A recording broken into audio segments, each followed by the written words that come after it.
ګرانو کتونکو او د کمپیوټر ګرافیکس مینوالو، نن ورځ په خپل وار سره تاسو ته د اډوبي کمپنۍ یو په زړه پورې سافټویر در پیژنم چې نوم یې دی اډوبي آفټر افیکس. اډوبي آفټر افیکس د ویډیو جوړښتونو یعنی کمپوزیشنز، خوځښتونو یعنی انیمیشن او ځانګړو اغیزو یعنی سپیشل افیکسو د جوړولو یو کمپیوټر ګرافیکس سافټویر دی. دا په ویډیو جوړونکو کې ډېر زیات شهرت لري. تقریباً د مسلکی مسلک په کچه د صنعت او تجارت یو معیاري سافټویر دی چې یوازې تولیدات به د لوړ پوړو غوښتنو یا لوی بودیجو سربیره به نور ډیر څه ته اړتیا ولري. آفټر افیکټ چې نوم یې د اغیزې وروسته د تلویزیوني پروګرامونو، سوداګریزو اعلانونو او حتی د فلمونو نندارې ته د لوړ کیفیت ترکیبونو یا کمپوزیشنز جوړولو او تولیدولو توان لري. دا چې آفټر افیکس په عمومي ډول د ویډیو او انځورونو جوړونې یو سافټویر دی. کله چې موږ په آفټر افیکس کې کار کوو نو هر یو پراجیک او پروژې د مهالویش پر اساس ټول یو ځای د پوړیو یعنی لایرز چې عربي کې ورته طبقې وایي ترتیب شوی دی. دا هر آفټر افیکس استعمالونکي ته ډیره اسانتیا ورکوي چې خپل انځوریز توکي په اسانه ډول لاندې باندې کیږدي.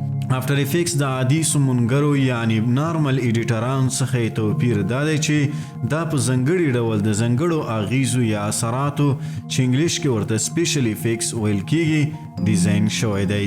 سره لدی چې آفټر افیکټ تاسو ته دا اجازه درکوي چې تاسو د ډیرو عامو کارونو دندې پرې ترسره کړئ.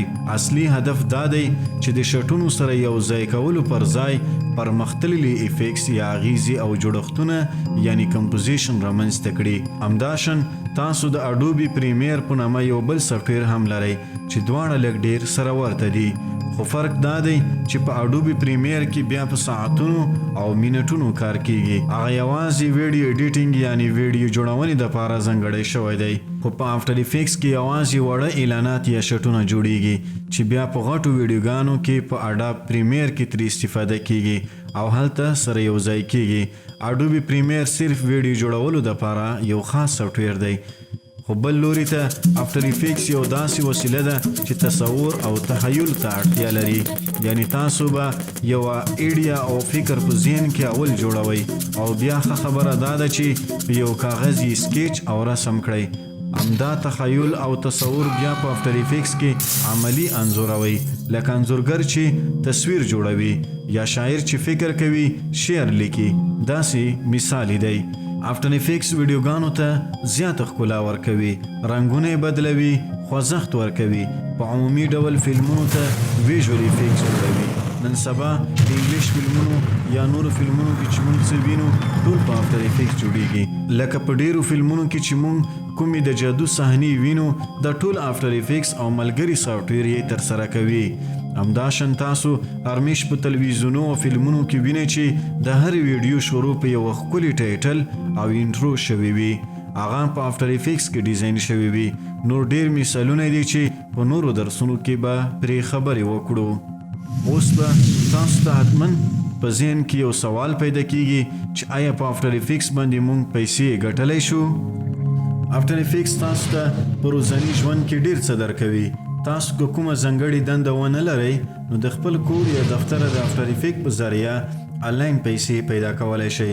تاسو آنلاین د آفټر افیکس پروژو د خرڅلاو او پلورلو دپاره آنلاین سوداګریز مارکیټونه لرئ. تاسو به پرې خپلې پروژې او پروجیکټونه په ښه قیمت نندارچیانو او سوداګرو ته وړاندې کولی شئ او په ښه قیمت یې دوی خپله درته پلوري او تاسو ته پکې برابره برخه پیسې در نیمایي کوي او دا لړۍ به د خرڅولو تر هغه روانه وي څو پورې چې تاسو جوړ کړی پراجیکټ په مارکیټ کې خرڅیږي. نو معلومه شوه چې دا د لوی ګټې سافټویر دی او په ډیر لنډ وخت کې زده کول ممکن کار دی. دا و د آفټر افیکس په اړه لنډ معلومات او پیژندګلوي.